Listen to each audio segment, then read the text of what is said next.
Diawali dengan perkenalan. Nama saya Syahrata Natalia. Nama saya Arina. Nama saya Anisha Sedina. Nama saya Liana Zakira. Nama saya Zibara Maulida Putri. Nama saya Syifa Hairunisa. Nama saya Maulida Martati. Nama saya Rindu Asmaranda. Pengantar analisis data. Analisis data adalah proses sistematis untuk mengumpulkan, membersihkan, mengolah, dan menafsirkan data menjadi informasi berharga.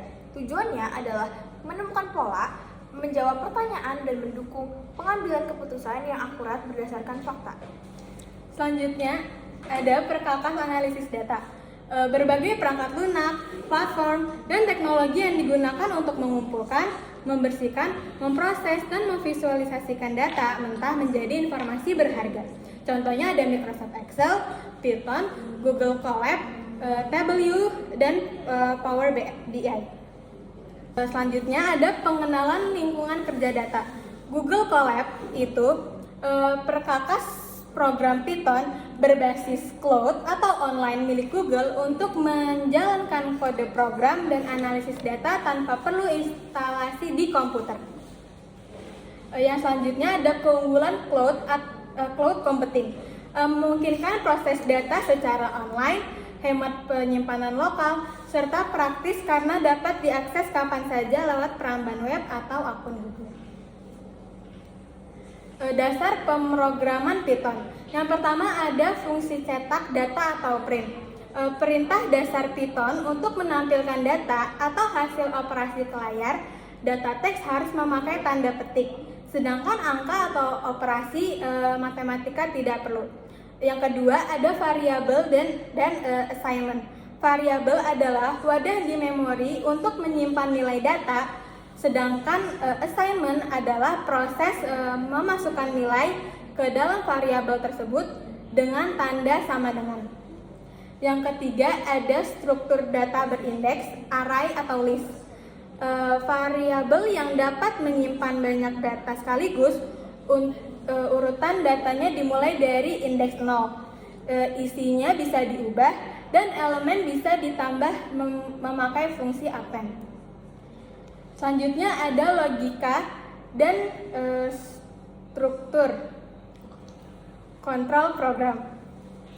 Perulangan atau looping for, perintah untuk menelusuri, memeriksa, atau mencetak seluruh elemen yang ada di dalam suatu array atau list secara otomatis satu persatu. Yang kedua ada percabangan bersyarat, if else. Logika kode untuk mengarahkan jalannya program berdasarkan pemenuhan syarat tertentu. Jika benar jalankan perintah A, jika salah jalankan perintah B. Penanganan kesalahan atau try except. Fitur untuk menangkap error agar program tidak langsung macet atau crash.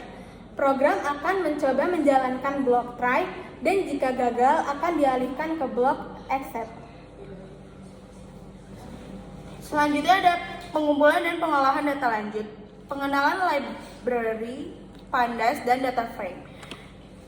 Pandas adalah pustaka Python untuk mengolah data dan menganalisis data, lalu di dalamnya ada data frame, yaitu struktur tabel 2 dimensi, baris, dan kolom yang disediakan Pandas untuk menampilkan teks, merapikan data. Selanjutnya ada web scraping. Web scraping adalah teknik mengumpulkan data dari situs web secara otomatis dengan cara mengunduh kode HTML halaman web, lalu menyaring dan menatanya ke dalam bentuk tabel.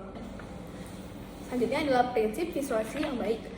Nah, prinsipnya itu adalah pilih grafik yang sesuai jenis data, tambahkan judul dan label agar jelas, gunakan warna secukupnya, agar tidak berlebihan dan jangan terlalu ramai. Selanjutnya ada dampak sosial informatika. Perkembangan informatika berawal dari komputer generasi pertama yang berukuran seruangan, sehingga menjadi laptop praktis yang memudahkan urusan-urusan manusia. Sejarah dimulai sejak abad 19 melalui desain mesin analytical Carlos Babbage yang kemudian menjadi fondasi bagi 5 generasi perkembangan teknologi komputer hingga saat ini.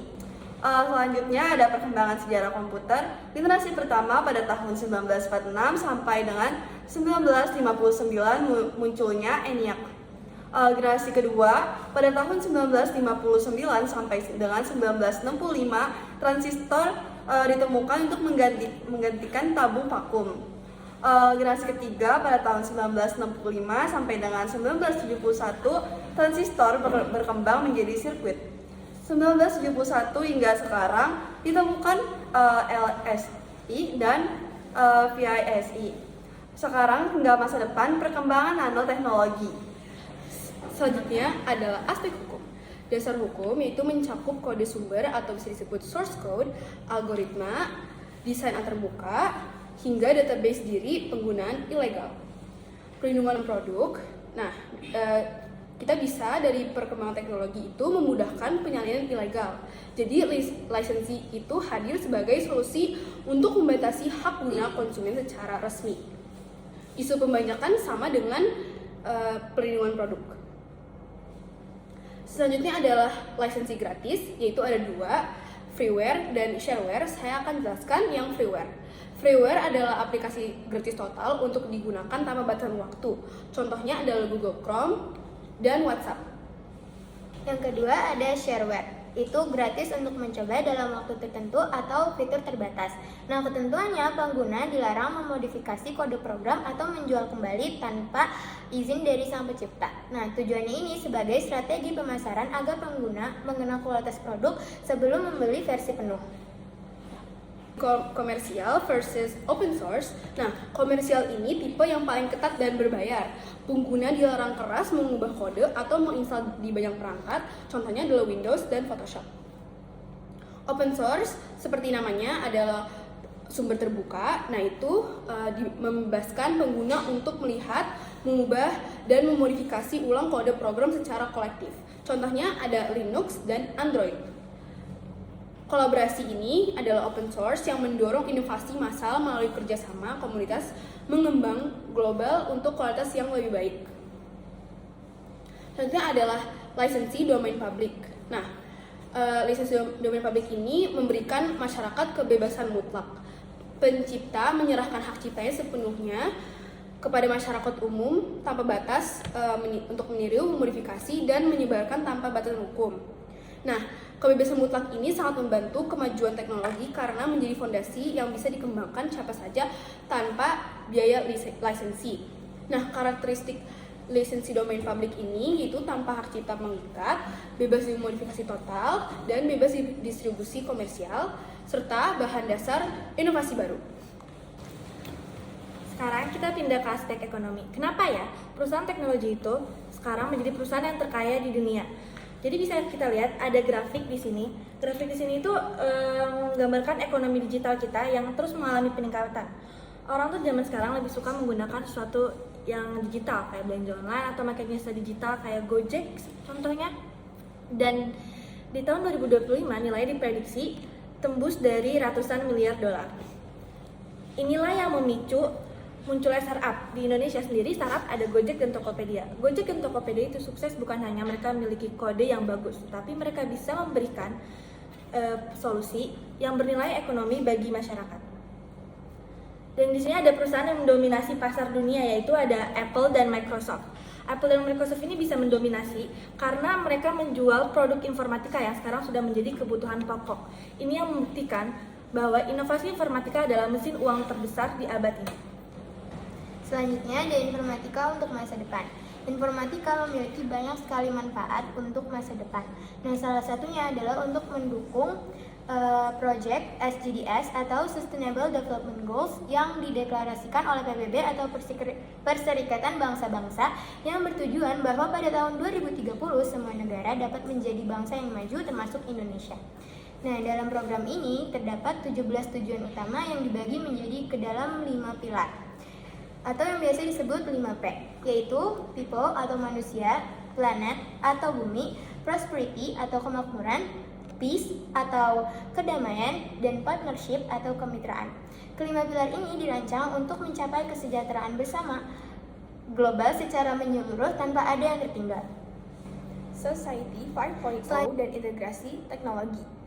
Nah, yang pertama ada masyarakat dan berpikir. Society 5.0 adalah konsep peradaban yang berpusat pada manusia untuk menyeimbangkan tubuh ekonomi dengan solusi tantangan sosial. Yang kemudian ada integrasi fisik dan cyber. Ini adalah penyelarasan mutlak antara teknologi digital cerdas dengan kehidupan fisik manusia secara nyata. Kemudian ada berpikir komputasional, yang dimana itu adalah keterampilan esensial yang kini wajib dikuasai secara luas lintas profesi serta disiplin ilmu. Kemudian yang kedua ada esensi disiplin ilmu. Nah, yang pertama ada informatika. Informatika adalah ilmu komputer murni yang melingkupi sistem komputer dan analisis data secara teoritis maupun praktis. Kemudian ada teknologi informasi atau IT. Nah, ini adalah bidang yang mencakup struktur perangkat keras, infrastruktur dan perangkat keras dan pengolahan data sistem skala luas. Kemudian ada TIK. Nah, ini tuh berfokus pada praktis pada penggunaan gawai pengoperasian komputer sehari-hari dan aplikasi komunikasi. Selanjutnya ada karir dan tren masa depan, yaitu revolusi industri modern. Informatika telah bertransformasi menjadi pilar kebutuhan dasar manusia. Bahkan bidang non-teknis seperti analisis genetika biologi kini mutlak membutuhkan sistem komputasi. Teknologi adalah kunci masa depan. Integrasi kecerdasan buatan atau disebut AI, Internet of Things (IoT), serta augmented virtual reality akan melahirkan ekosistem industri baru yang penuh peluang karir inovatif. Selanjutnya ada karir di bidang informatika. Seperti yang kita tahu, karir di bidang informatika itu biasanya hanya terpaku pada sebagai programmer. Namun nyatanya karir di bidang informatika tentunya memiliki banyak sekali karir, seperti lulusan informatika yang bisa menjadi software developer, database administration,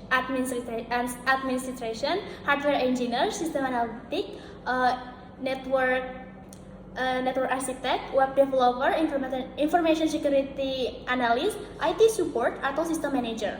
Selanjutnya, sudah lanjutan di bidang informatika. Seperti yang kita tahu, mendalami ilmu informatika tentunya bisa mendapatkan studi di bidang lanjutan. Sepertinya salah satunya adalah program magister atau program S2, di mana program S2 ini meliputi studi lanjutan yang biasanya akan mendapatkan gelar itu Master of Computer Science, MCS, atau juga biasanya Master of Science in Information Technology atau MIT. Lalu untuk program doktoral atau juga program S3, biasanya jenjang pendidikan ini tuh biasanya akan berfokus untuk menjadi ahli atau menjadi ilmuwan ataupun menjadi peneliti. Biasanya pada jenjang ini mereka akan fokus kepada riset riset populer seperti kecerdasan buatan atau AI, komputasi awan, lalu juga ada Internet of Things, lalu juga ada Human Computer Interaction. Selanjutnya ada sertifikat di bidang informatika. Seperti yang kita tahu, selain gelar akademik, bidang informatika juga menghargai setiap sertifikat untuk menunjukkan dan membuktikan kompetensi praktis seseorang di bidang informatika. Nah, untuk sertifikatnya itu biasanya ada banyak. Salah satunya itu di bidang cloud yang biasanya ada sertifikat AWS, Azure Certificate Solution Architect. Lalu ada Google Cloud Certificate atau juga Microsoft Certificate Azure. Lalu juga di bidang keamanan itu ada sertifikat Information System Security Professional atau biasanya yang disingkat sebagai CISSP. Lalu atau juga ada sertifikat CompTIA Security.